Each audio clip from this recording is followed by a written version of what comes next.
Jutranji program smo začeli z eno tako traso po okoliških cestah. Naredili smo cirka 20-kilometrski krog. To traso nismo izbrali naključno. To traso smo narisali na podlagi podatkov, ki smo jih tudi dobili za analizo aplikacije Drive. In ti podatki so javno objavljeni na Drive zemljevidu. Vemo recimo, kje se nakazujejo prometne nesreče, ne? Vidimo, da do tega pride največkrat na regionalnih cestah, sledijo avtoceste in pa tudi ceste v naselju. V tem primeru so prikazane prometne nesreče motoristov in tukaj pa res takoj vidimo, da so neke rdeči odseki, kjer je Drive zaznal povečano število, v tem primeru prehitre vožnje, pa prometne nesreče motoristov, ne.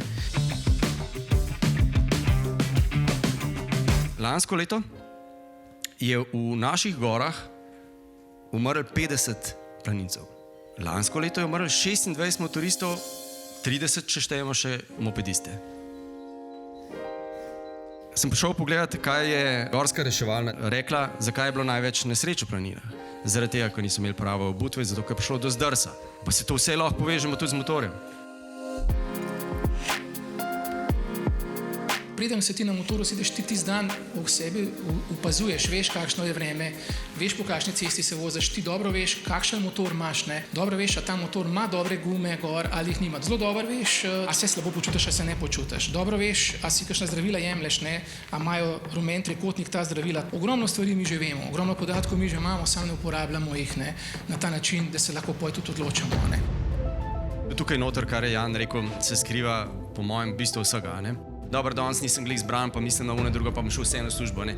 Ne, ni, a ne. In enako pristopa potem tudi do vožnje z motorjem. Že pri sebi moram začeti, a ne. Da če zaznam, če vidim, da nisem, ne vem, pri stvari, bi mogel ravnati drugače. Ampak kako pravzaprav narediti to, kar je Jan rekel? Saj mi to vemo. Sam, zakaj nimamo checkliste? Ker smo kaj leni ali kaj, ne vem, se nam mudi ali... Jaz mislim, da je stvar izobraževanja je to, a ne. To je pač, če nas bojo to v avtošolah učili, če bomo to poslušali, če bomo ljudi čim večkrat to slišali, če bo na treningih varne vožnje to poudarjeno, a ne. To, ko ozavestiš, drugače pristopaš do vsake stvari, a ne. Jaz to skozi izobraževalni sistem najbolj vidim. Ugotoviti torej, kako lahko zdaj iz teh podatkov si pomagamo sami, bodi si, da se bolje pripravimo na vožnjo, ali pa tudi na drugi strani, ne, ker ni vedno zdaj krivda v voznikih za nesreče, ne, tudi, da se ti podatki tudi ali pa v enaki meri uporabijo tudi mogoče za izboljšanje cestne infrastrukture, ne. To nam dejansko pove, nekaj se tam dogaja, ne, lahko pa da je dejansko res infrastruktura zastarela ali mogoče je primerna neka sprememba, ne.